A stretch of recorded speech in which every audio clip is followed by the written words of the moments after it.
자, 드디어 이제 사도 바울이 로마 황제에게 재판을 받기 위해서 로마를 향해서 이제 항해를 시작합니다. 오늘 27장 전체는 그 로마로 가는 그 항해 과정을 보여주고 있습니다. 여러분 항로를 보시면요, 이 배를 두 가지 배를 타죠. 첫 번째는 그 저 위에 소아시아 저 위쪽, 터키 위쪽에 아드라 문네노에서 온 배가 있습니다. 이 배를 타고 이제 가이사르에서 출발해서 무사까지 이렇게 가게 됩니다. 무사까지 가게 되죠. 그래서 이 첫 번째 배 아드라문에서 온 배는 국내선이다 이렇게 생각하시면 됩니다. 먼저 국내선을 타고 터키 북쪽에 무라까지 가게 됩니다. 그다음 무라에서 배를 갈아타는데 이때 배는 저 알렉산드리아, 아프리카 이집트의 알렉산드리아에서 온 배를 타고 갑니다. 이거는 이제 국제선입니다. 그래서 무라에서 시작해가지고 크레타 섬을 거쳐가지고 몰타를 거쳐서 로마로 가는 국제선이죠. 그래서 두 번째 배는 아프리카 알렉산드에서 온 거죠. 이집트의 곡창지대에서 나오는 곡물들을 로마로 가져가는 화물선, 무역선입니다. 그래서 첫 번째는 국내선을 타고 무라까지 가고, 이제 무라에서는 국제선을 타고 이제 알렉산드에서 온 국제선을 타고 로마까지 가는 이렇게 두 개의 배를 타고 가는 항해가 시작됩니다. 이 배가 이제 당시에 로마 사람들이 타던 배, 화물선의 그림입니다. 바울도 아마 이 비슷한 배를 탔을 것이다 그렇게 추측을 합니다. 제가 재밌는 얘기 하나 들려드릴게요. 2016년 5월에 가이사라에서 이 두 명의 이 아마추어 잠수부가 특별한 것을 발굴합니다. 이 가이사라는 지금 바울이 출발한 곳이잖아요. 그 배가 출발한 곳입니다. 거기서 2016년 5월에 이 아마추어 잠수부가 발굴하는데 뭘 발굴하냐면 이 배를 하나 발견한답니다. 배를. 그 바다 밑에 있는 배를 하나 발견합니다. 그래서 배에서 동전이 이렇게 나옵니다. 그 동전을 조사해 보니까 이 동전의 앞면에 그 콘스탄틴 황제의 얼굴이 그려져 있습니다. 콘스탄틴이 4세기잖아요. 그러니까 이 가라앉은 배는 최소한 1600년 정도 된 배다 하는 것을 추측할 수 있습니다. 그 전문가들이 조사를 해보니까 이 배가 로마에서 가이사라 항구로 오다가 닷을 내렸는데 브레이크가 잡히지 않고 바람이 너무 세가지고 가이사라 항구에 쾅 부딪히면서 가라앉았다. 그렇게 추측을 합니다. 그런데 그 위에 모래가 덮여서 1600년 동안 모래 속에 있었던 거죠. 근데 바다 안에서 강한 바람이 불어나면서 그게 씻겨져 나가면서 이 아마추어 잠수부가 이 배를 발견하게 된 겁니다. 그래서 거기서 나온 이 유물 중에 보면은 이렇게 신상들이 많이 나왔습니다. 태양신상이라든지 그 당시에 신상들이 이렇게 많이 나왔죠. 그리고 이것이 이제 그 발굴된 그 가이사라 바다 앞에 발굴된 것을 놓아놓은 것, 이렇게 앞에 놓은 것입니다. 이 안에서 이렇게 들어가서 잠수들이 보니까 생각보다 그 상태가 너무 좋았어요. 거의 그대로 보존되어 있습니다. 그래서 그 당시에 이것이 닷입니다. 배의 브레이크 역할을 하는 닷인데 오늘 본문에 닷이 여러 번 나오잖아요. 닷이 거의 1600년 전에 가라앉은 건데도 거의 지금 봐도 형태가 그대로 유지되는 그런 상태로 지금 보존된 것을 볼 수가 있습니다.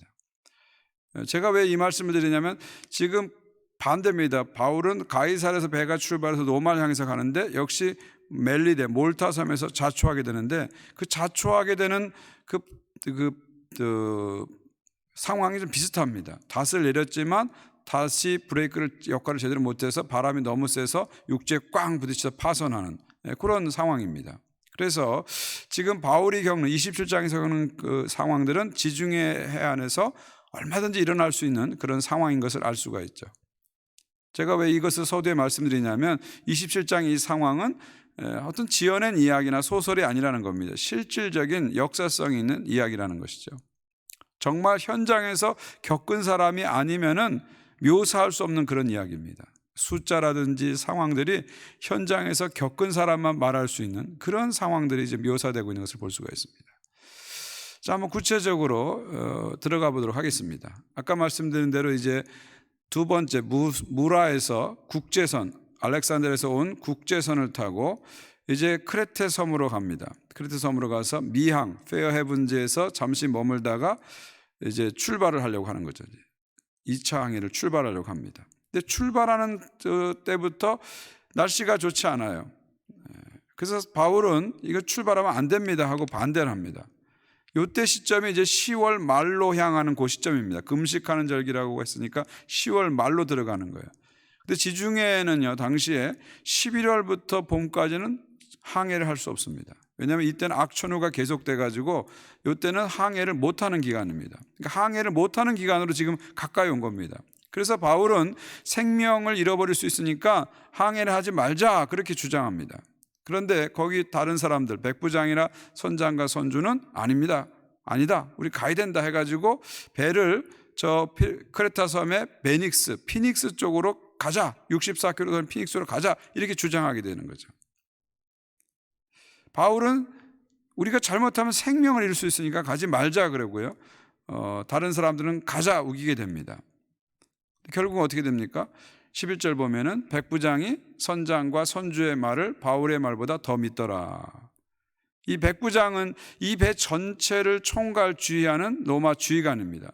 여기서 가장 파워가 있는 사람이죠. 그 사람이 바울의 말보다 누구 말을 따른다고요? 선장과 선주의 말을 따랐다. 그럼 선장과 선주는 뭘 생각할까요? 항상 뭘 생각할까요? 돈을 생각하죠. 이 사람들의 논리는 경제 논리입니다. 빨리 가야지만이 돈을 받을 수 있고 빨리 가야지만이 시간이 절약되고 돈을 절약할 수 있으니까 이 경제 논리를 내세우는 거죠. 그럼 바울의 논리는 뭐죠? 생명 논리입니다. 여기 276명이 탔는데 이 사람들 죽을 수 있다. 한 사람에도 죽을 수 있다. 안 된다. 생명의 논리죠. 근데 백부장이 생명의 논리보다 경제의 논리를 따르게 되죠. 그래서 배가 파손하게 되는 거죠. 우리 이 대목에서 6년 전에 일어난 가슴 아픈 이야기가 기억이 납니다. 우리 세월호 사건 기억나시죠? 여러 가지로 이 사건을 우리가 얘기할 수 있어요. 그러나 한 가지 분명한 건 뭐냐면 사람들이 생명의 논리를 따르지 않고 경제의 논리를 따르다 보니까 299명의 우리 어린 학생들이 안타까운 생명들이 희생되는 그런 안타까운 일이 벌어진 겁니다. 이런 일들이 지금도 계속되고 있어요. 얼마 전에도 이천에서 물류창고에서 불이 나서 38명의 정말 가난한 노동자들이 희생을 당했습니다. 왜 이런 일이 자꾸 일어날까요? 사람들이 자꾸 경제의 논리를 앞세워서 그래요. 돈 하다 보니까 생명을 자꾸 귀중하게 여기지 않기 때문에 그렇습니다. 우리 신앙인들은 자꾸 생명을 얘기해야 됩니다. 생명의 가치를 자꾸 우리가 이야기해야 됩니다. 그 다음 12절을 보게 되면 드디어 이제 바울의 말보다 선장과 선주의 말을 따르기 때문에 출발합니다. 그래서 이제 옆에 있는 크레타 섬 그 뒤쪽엔 64km 크레타 64km 피닉스로 이제 배가 갑니다. 자, 배가 출발하니까요. 그 다음에 어떤 일이 벌어집니까? 남풍이 순하게 불매.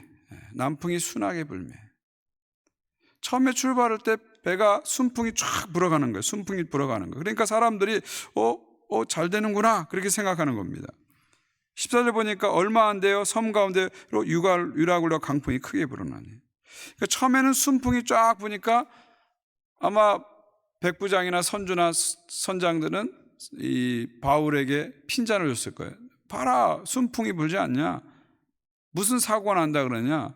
네가 뭘 한다 그러냐? 너 죄수인 주제에 아마 그렇게 비난했을지도 모릅니다. 그런데 14절 보니까 얼마 안 돼서 유라굴로는 큰 강풍이 일어납니다. 그래서 배가 더 이상 갈 수 없게 되죠. 여러분, 이것이 어쩌면 우리 인생을 보여주는 거죠. 순풍이 불다가도요, 인생은 순식간에 광풍이 붑니다. 순식간에.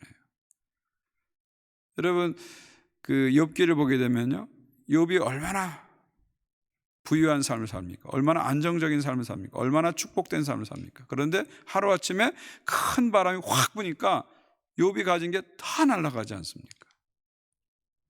인생의 고난은 노크 없이 우리를 찾아옵니다.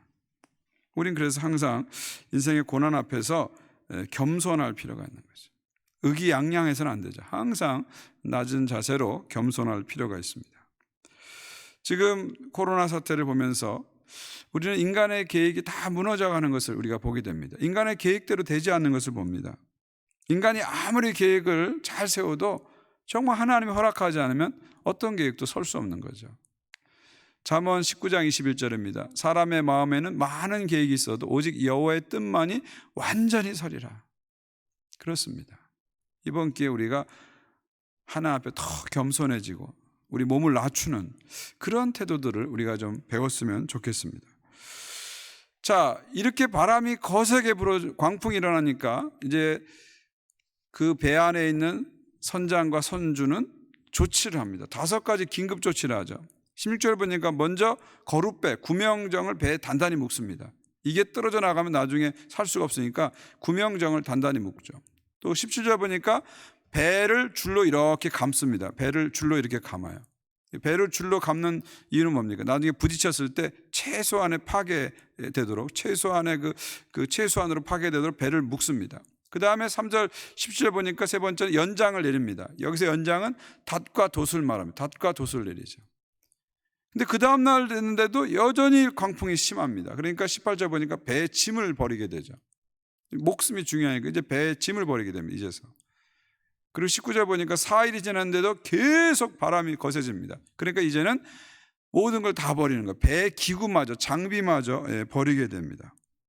자, 이렇게 5가지 긴급 조치를 취했는데도 불구하고 어떻게 됩니까? 20절 보십시오. 여러 날 동안 해도 별도 보이지 아니하고 큰 풍랑이 그대로 있음에 구원의 여망마저 없어졌더라.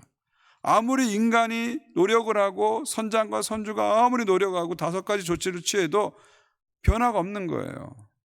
풍랑이 그대로 있는 겁니다. 구원의 여망조차 없어졌더라. 이 살 소망이 전혀 없어졌습니다. 자, 바로 이때 하나님의 소망이 들려오기 시작합니다.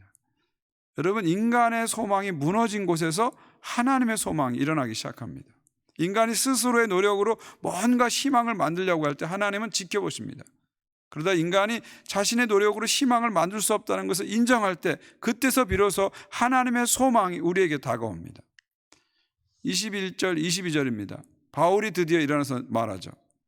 여러 사람이 오래 먹지 못하였으며 바울이 가운데서 말하되 여러분이요 내 말을 듣고 글에 대해서 크레타 섬에서 떠나지 아니하여 이 타격과 손상을 면하였으면 좋을 뻔하였느니라. 무슨 말이에요? 내가 그때 그러지 않았냐? 지금 떠나면 안 된다고 그러지 않았냐? 얘기하는 거죠. 여러분, 바울은 지난 10년 동안 지중해를 샅샅이 돌아다닌 사람이에요. 지중해 바다를 누빈 사람이에요. 그러니까 어느 계절에 바람이 어떻게 불고 선장 이상으로 그런 지식을 가진 사람이에요.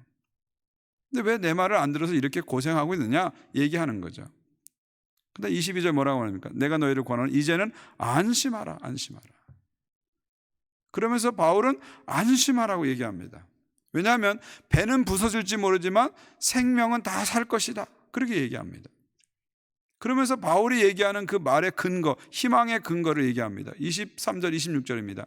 내가 속한 바 내가 섬기는 하나님이 사자가 어젯밤에 내 곁에서 말하되, 그 풍랑 속에서 그 풍랑의 밤에 하나님께서 바울을 찾아오셨다는 거예요. 찾아오셔서 바울에게 말씀했어요. 뭐라고 말씀했습니까? 바울아, 두려워하지 말라. 내가 가이사 앞에 서야 하겠고 또 하나님께서 너와 함께 항해하는 자들 다 내게 주셨다. 하나님 바울에게 뭐라고 말씀했어요?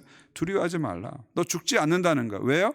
너는 가이사 앞에 가서, 로마로 가서 황제 앞에 가서 나에 대해서 증거해야 될 사람이기 때문에, 너에게 그런 사명이 있기 때문에 너는 죽지 않는다는 겁니다. 너에게 그런 사명이 있기 때문에 그 사명을 다하기까지 너는 죽지 않는다는 거예요. 사명을 다하기까지 너는 죽지 않는다. 하나님이 약속하신 거죠. 그 약속을 가지고 25절에서 바울이 얘기합니다. 그러므로 여러분이 안심하라. 나는 내게 말씀하신 그대로 되리라고 하나님을 믿노라. 그런즉 우리와는 반드시 한 섬에 걸리리라. 확신을 주죠. 하나님의 말씀을 갖고 확신을 주는 겁니다. 나는 하나님 말씀 확실히 믿는다. 하나님 말씀이 그대로 될 줄 믿는다. 그러므로 여러분 안심하십시오 하고 그들에게 소망의 메시지를 전하는 거죠. 그 위기 속에서 바울이 소망을 주는 거죠. 용기를 주는 거죠. 자, 이 대목부터 이제 배의 리더십이 선장과 선주에서 바울로 넘어가게 되는 거죠. 자연스럽게 넘어가는 거예요. 여러분, 위기가 왔을 때 용기를 주는 사람, 희망을 주는 사람이 리더십을 가지게 되는 거예요. 위기가 왔을 때 희망을 줄 수 있는 사람, 위기가 왔을 때 용기를 줄 수 있는 사람이 자연스럽게 리더십이 가지게 되는 겁니다. 그래서 누가 뭐라고 그러지 않았는데 요 대목부터 리더십이 바울로, 배의 리더십 바울로 넘어가게 되는 것이죠. 자, 열 나흘째 되는 말, 계속해서 풍랑이 14일 동안 불어. 14일 동안. 얼마나 거센 풍랑인지 모르겠어요. 14일 동안 계속 붑니다. 근데 이제 육지에 가까워지는 걸 짐작하고 물의 깊이를 재보죠. 28절 보니까 재어보니까 20길이 되고 조금 있다 재어보니까 15길이 됐다. 미터로 환산하면 처음에 되니까 36m였고 두 번째 되니까 27m. 조금씩 육지로 가까워지고 있는 것을 볼 수가 있죠. 그래서 29절 보니까 암초에 걸릴까요? 고물로 닷넷을 내리고 날이 새기를 고대하니라. 그러니까 닷을 내리고 브레이크 장치를 내리는 거죠. 그리고 이제 날이 새기를 기다리면서 겨우겨우 지금 바람 앞에 버티고 있는 것입니다. 바로 그때 해프닝이 벌어집니다. 30절 보십시오. 사공들이 도망오고자 하여 이물에서 닷을 내리는 차고 거룻배를 바다에 내려놓거늘.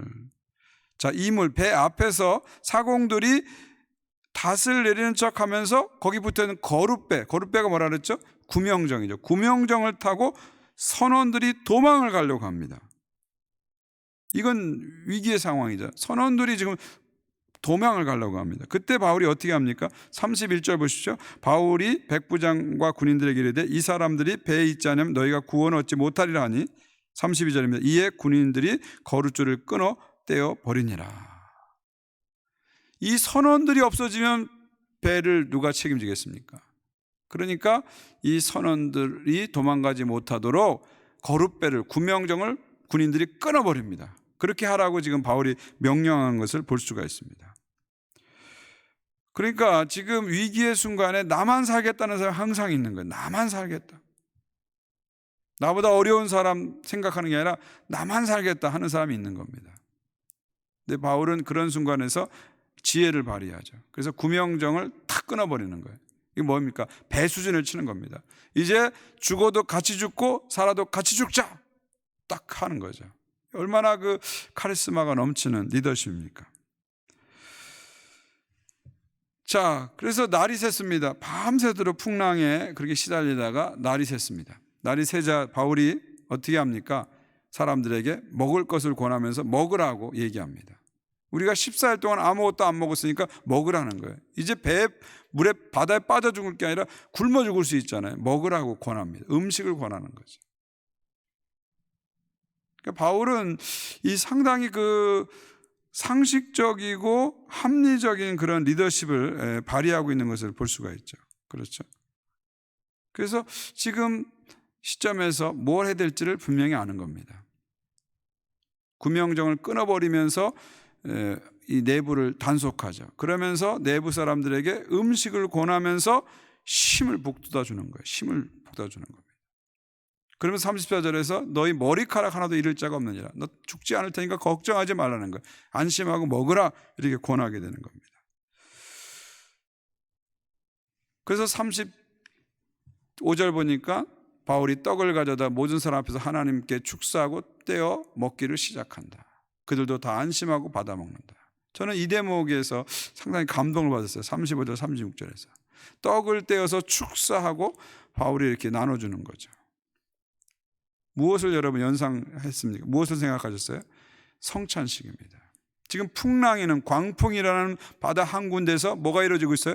성찬식이 이루어지고 있는 거죠. 떡을 떼서 하나님께 축사하고 나눠주는 겁니다. 참 얼마나 감동적인 장면입니까?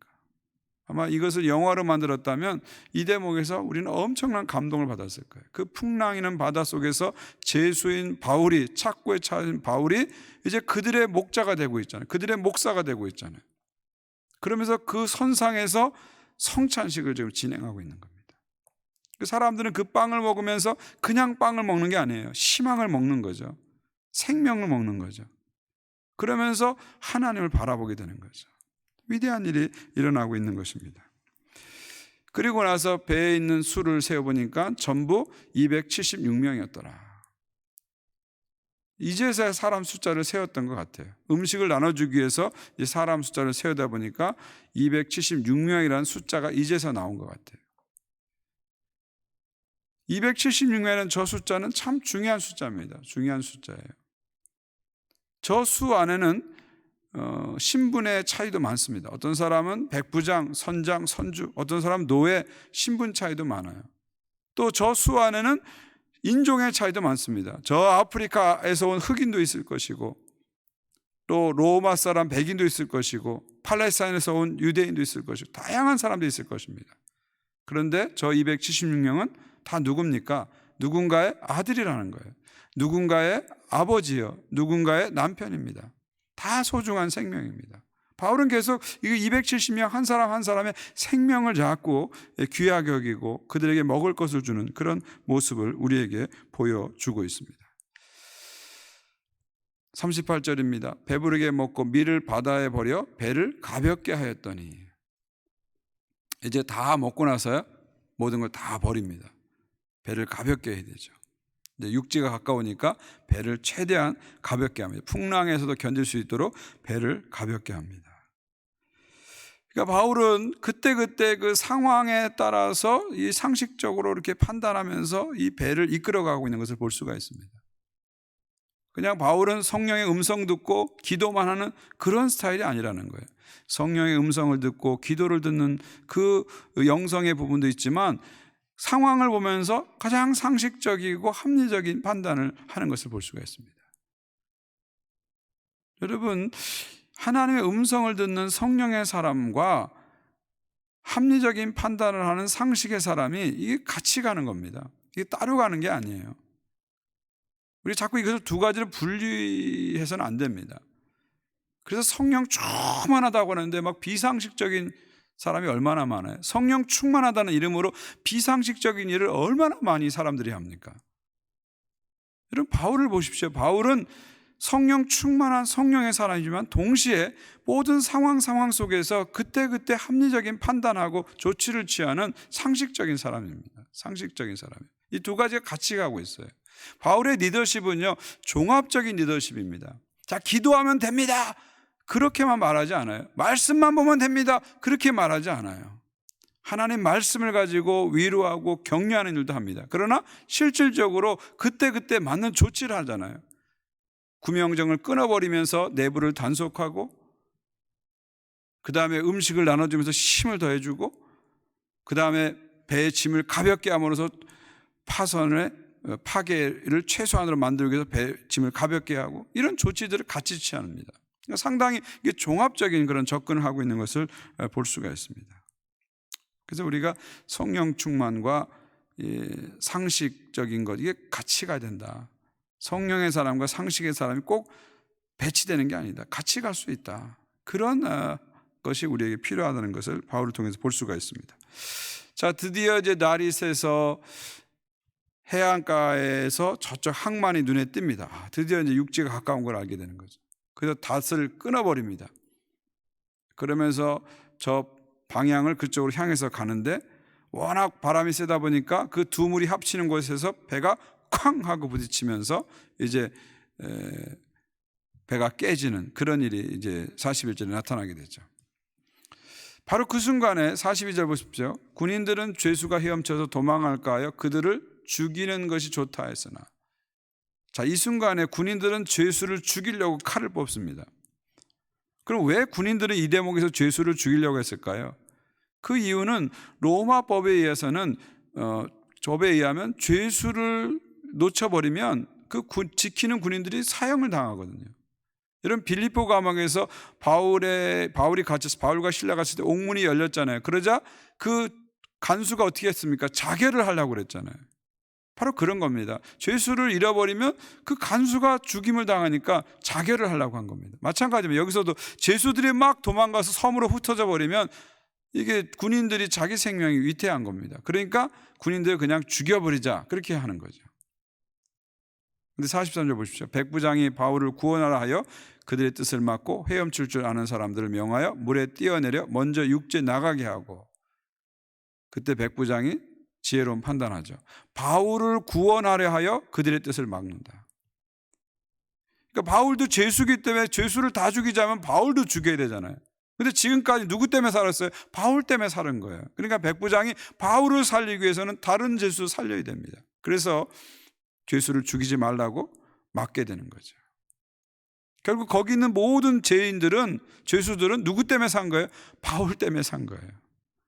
바울을 살리기 위해서 결국 거기 있는 모든 죄수들이 살게 되는 것을 볼 수가 있습니다. 마지막 40절입니다. 그 남은 물건들을 널조가 혹은 배 물건에 의지하여 나가게 하니 마침내 사람들이 다 상륙하여 구조되니라. 그래서 드디어 이제 배가 멜리데, 지금 현재로 하면 몰타섬이죠. 유명한 휴양지인 몰타섬에 드디어 배가 이제 상륙하게 되는 거죠. 그래서 지금도 이 몰타섬에 바울이 상륙한 지점의 이름이 세인트 폴 베이라고 합니다. 바울이 상륙한 이 지점, 쏙 들어간 데 보이시죠? 이곳을 지금도 지명이 바울이 상륙한 곳이기 때문에 세인트 폴 베이, 성 바울만이다 이렇게 부른다고 합니다. 그리고 거기에는 지금 저렇게 바울이 상륙한 그 지점에 바울의 동상을 세워놨습니다. 이렇게 바울의 동상을 그 상륙한 지점에 세워놨습니다. 동상을 자세히 보시면 바울이 왼손에 성경을 들고 저 로마를 향해서 이렇게 손짓하고 있는 것을 볼 수가 있는 거죠. 내가 이 말씀을 가지고 로마에 가리라, 그런 바울의 그 의지를 이 동상에 표현하고 있는 것입니다. 지금도 몰타섬에 가면 우리들이 저 동상을 보게 되는 것입니다. 자, 말씀 맺겠습니다. 저는 오늘 본문을 쭉 묵상하면서 갑자기 누가 생각나냐면 요나가 생각났습니다. 요나가. 여러분, 요나하고 바울의 공통점이 있습니다. 그건 뭐냐면 지중해를 항해하다가 풍랑을 만났다는 이 공통점이 있습니다. 지금 바울도 가이사라에서 로마로 가다가 풍랑을 만났죠. 요나도 마찬가지입니다. 요빠하고 가이사는 아주 가까운 지역입니다. 요빠에서 배를 출발해서 다시스, 스페인 쪽으로 가다가 풍랑을 만났습니다. 그런데 바울하고 요나의 차이점이 있습니다. 그게 뭐죠? 요나가 탄 배는 왜 풍랑을 만났습니까? 요나 때문에 풍랑을 만난 거죠. 요나가 그 당시에 최고 강대국인 아시리아의 수도 니느에 가서 하나님의 말씀을 전하라는 이 사명을 외면했기 때문에, 이 사명으로 또 도피했기 때문에 결국 그 배가 풍랑을 만나게 되는 겁니다. 그러나 반대로 바울이 탄 배는요, 바울이 그 당시 최고의 제국인, 최대 제국인 로마 제국의 수도 로마에 가서 하나님의 말씀을 전해야 한다는 그 사명 때문에, 그 사명을 이루기 위해서 결국 그 배에 있는 사람들이 다 생명의 구원을 받게 되는 거죠. 그러니까 요나가 탄 배는 한 사람 때문에 풍랑을 만나고 위기를 만나고 고난을 만난 거예요. 반대로 바울이 탄 배는 한 사람 때문에 모든 죄수가 살고 모든 생명 276명이 다 사는 그런 은혜를 체험하게 된 거죠. 또 하나 차이점은 요나는요, 그 풍랑이 막 일어난 바닷속에서 그 위기의 순간에 뭘 합니까? 저 배 밑에서 쿨쿨 잠을 잡니다. 그래서 오히려 선원들이 내려가서 요나를 막 깨웁니다. 너 뭐라도 해봐, 너의 하나님께 기도라도 해봐 하고 요나를 깨웁니다. 그러나 바울은 어떻게 했죠? 그 위기의 순간에 나타나서 사람들에게 용기를 주고 격려를 주고 먹을 것을 주고 희망을 주고, 그래서 결국 270명의 생명을 다 살리죠. 특별히 죄수들, 바울 때문에 죄수들이 다 사는 그런 은혜를 잊게 되는 것입니다. 저는 이 두 사람, 바울과 요나, 지중해에서 풍랑을 만난 두 사람, 바울과 요나를 보면서 참 많은 것을 생각하게 됐습니다. 과연 우리는 어떤 사람인가? 우리 요나 같은 사람인가? 아니면 우리는 바울 같은 사람인가? 오늘날 교회는 요나 같은 교회인가? 아니면 바울 같은 교회인가? 한번 생각을 해보게 됐습니다. 교회 때문에 오히려 세상에 풍랑이 오지 않았는가? 그 한번 우리가 생각해 봐야 됩니다. 오히려 위기의 순간에 깨어서 기도하지는 못하고 오히려 위기를 가져오는 것이 교회가 아닌가, 우리는 한번 생각해 봐야 됩니다. 교회는 결국 어떤 모습으로 가야 될까요? 요나 같은 모습이 아니라 바울 같은 모습으로 가야 되겠죠. 세상의 위기 속에서, 세상의 재난 앞에서 용기를 주고 세상을 향해서 격려를 주고 세상을 향해서 먹을 것을 주고 그리고 결국은 생명을 구하는 일을 하는 것이 바로 교회의 사명이죠. 교회가 요나처럼 세상의 위기를 오히려 가져오게 하고 위기의 순간에 쿨쿨 잠만 자고 교회의 위기거리가 되고 골칫거리가 되고 비난거리가 돼서는 안 된다는 거죠. 하나님께서는 오늘날 교회가 요나 같은 교회가 되기를 원치 않습니다. 바울과 같은 교회가 되기를 원하시는 거죠.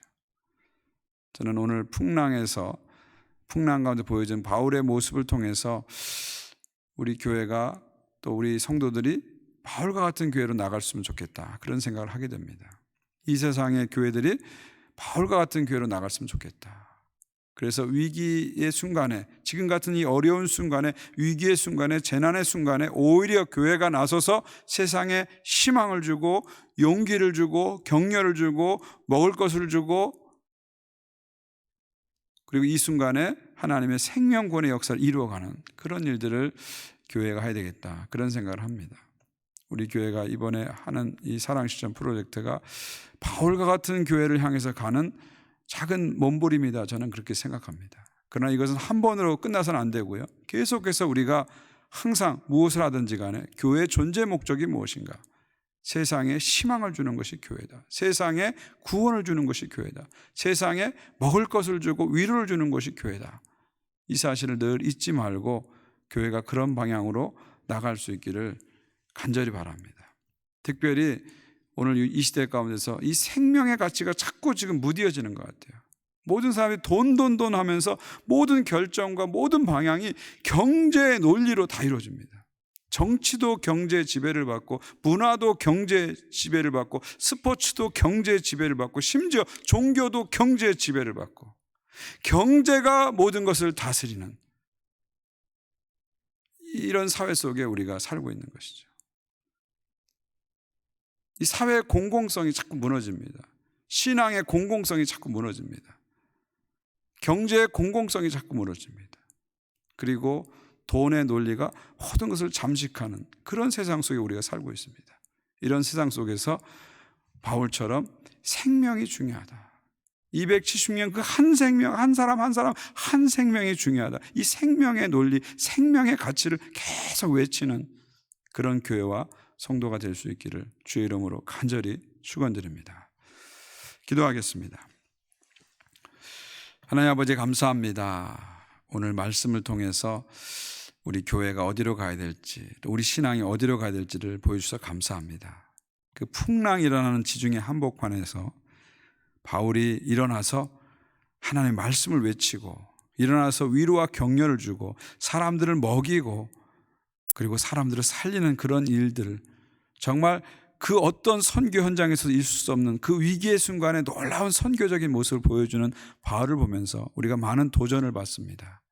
지금 세상이 닫혀 있고 활동이 중단되는 그런 위기의 상황 속에 있습니다. 이 속에서 우리가 요나처럼 쿨쿨쿨 잠을 자지 않게 도와주시고 깨어서 기도하게 도와주시고 깨어서 사랑을 실천하는 그런 교회와 성도 될 수 있도록 도와주시옵소서. 특별히 간절히 기도하옵기는 지금 세상이 너무 돈의 논리에 잠식되고 있습니다. 정치도 돈이 지배하고 문화도 돈이 지배하고 스포츠도 돈이 지배하고 심지어 종교까지도 돈이 지배하는, 그래서 삶의 공공성의 영역들이 자꾸 무너져가고 돈의 논리, 시장의 논리로 모든 것이 결정되는 그런 사회 속으로 급속하게 진행되고 있습니다. 하나님, 이런 가운데서 하나님의 그 생명의 가치, 하나님 나라의 그 생명의 가치가 다시 드러날 수 있도록 도와주시옵소서. 우리 크리스찬들이 그런 가치들을 말하기 시작하고 그런 가치들을 실천하는 공동체가 되게 하여 주옵소서. 그래서 세상 속에서 누룩처럼, 정말 작은 미랄처럼 계속해서 그런 영향력들을 발휘해가는 교회와 성도 되게 하여 주시옵소서. 특별히 고난 가운데 있는 성도들을 붙잡아 주시옵소서. 어떤 풍랑 속에서도 하나님 우리를 지키시는 것을 믿습니다. 하나님은 우리에게 말씀하시고 우리에게 사명을 주셨고 그 사명을 다하기까지 우리의 생명을 지켜주시며 그 사명이 다하기까지 우리와 함께 하시는 것을 믿습니다. 그런 담대한 확신을 가지고 이 어려운 시기를, 어려운 순간들을 이겨가는 모든 주의 백성들 되게 하여 주시옵소서. 예수 그리스도의 이름으로 기도하옵나이다. 아멘. 이제는 우리 구주 예수 그리스도의 은혜와 하나님 아버지의 사랑과 성령님의 교통하심이 오늘 말씀을 통해서 우리가 나아갈 신앙의 방향과 교회의 방향을 바라보면서 그 방향을 향해서 힘차게 달려가기 원하는 모든 주의 백성들 위해 또 교회 위에 이제부터 영원까지 함께 하시기를 간절히 축원하옵나이다. 아멘.